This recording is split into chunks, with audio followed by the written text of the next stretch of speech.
A mass funeral procession in the streets of Tehran for the top brass of the Iranian army and senior members of the Revolutionary Guards who were killed in the 12-day war. It also includes the coffin of the man, perhaps the most central among them, who was considered a bitter enemy of Israel and the Air Force in particular, Amir Ali Hajizadeh.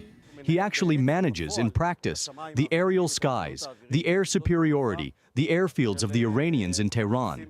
And there is no doubt that he was also a central figure, very significant in the decision-making processes. Hajizadeh served for years as the commander of the Aerospace Force of the Islamic Revolutionary Guard Corps.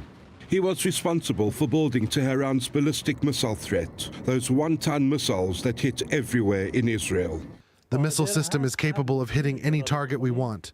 Amir Ali Hajizadeh essentially shaped the entire concept of the Iranian Air Force, which, it must be said, is an air force without air, or let's say without planes, a force with a different concept, a force of ballistic missiles and unmanned aerial vehicles. This was not a man who hid from the spotlight. He took every opportunity, in every place, to appear and to threaten.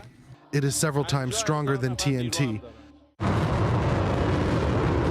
Hajizadeh was the man who pressed the button during the attacks on Israel in April and October last year. The hundreds of missiles launched in each attack were indeed intercepted, but they led him to a decision: to establish an arsenal of thousands of ballistic missiles, which Israel defined as an existential threat. Our activities under these sanctions are 100% Iranian. No one helped us. He is part of building the concept, the way the Iranians decided to prepare against the IDF. The assumption was that they would not be able to compete as regards aircraft, so they decided to challenge on a completely different level, that of ballistic missiles and unmanned aerial vehicles. Hajizadeh did also not hesitate to antagonize the United States. I suggest the United States learn the lesson of this operation and of the developments of the last few days. He shot down an American UAV that was hovering in the Iranian skies.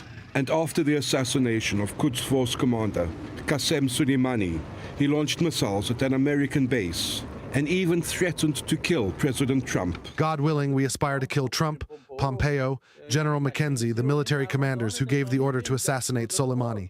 These people are responsible in many, many ways, also for the attack on Aramco in 2019, and also for the launches against U.S. Army bases and the American bases. So in many, many ways, he has a long-standing score to settle, not only with the Israelis and the Jews, but also with the United States of America. On the night of the Israeli attack in Iran, Hajizadeh was a key target, as he was responsible not only for the previous attack, but also for the defense of Iran's skies. We must change the direction of Iran's armament, including ballistic weapons. Almost 2 weeks ago, when Israeli planes were on the way to Iran, Israel assessed that Hajizadeh would enter the Revolutionary Guards bunker. And that's what happened. When the planes were already in the air, the Israeli Air Force was tracking what was happening in Tehran. Hajizadeh and some of his men arrived for an emergency discussion at the underground headquarters. The ordnance was launched, but a concern arose. Would the senior officials leave the bunker by the time it reached its destination? What happened within the Revolutionary Guards Air Force in those 2 or 3 days is shock and awe.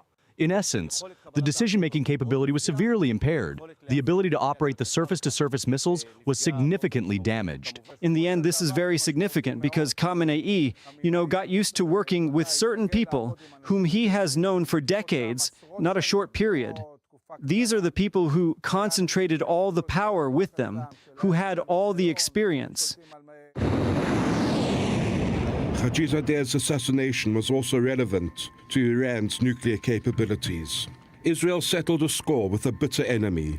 This man is also responsible in many ways for the interface processes between the fissile material and a bomb, and between the bomb and their weaponization capability, meaning the ability to carry it, to transport it, and to drop it or cruise it and attack with it by means of surface-to-surface missiles.